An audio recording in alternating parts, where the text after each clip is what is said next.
လူဝင်းရချက်လူရန်ထုတ်ပေးတာတွေယူပါခိုင်းရတဲ့ဝင်လာပြီယူပါခိုင်းဆံပြဖို့ကြိုးစားတယ်ရချက်လူအေရထိတ်ဆက်မှာပဲအပြန်ခောက်ထားသေးတယ်ဘယ်ချင်းနဲ့လက်ခံတာလဲဟိုးမြတ်ဒီစမာတော့ဘုဒ္ဓမီသေး6ဂိုးမြောက်ဥဆောင်ဂိုးကိုဒီကိုနဲ့တူရရှိခဲ့ပြီပဲဖြစ်ပါလေရပိုင်းအစမှာဝင်ရောက်လာခဲ့တဲ့ရချက်လူ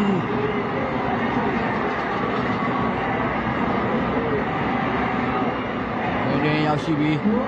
6မိနစ်ကြာမှာပဲဘုံမြောက်တင်းကိုဘေးချင်နဲ့တွေ့ရတဲ့ပုံစံတိုင်းပဲလှလှပပသူပေးတော့ခဲ့တာပဲဖြစ်တယ်ဗျာ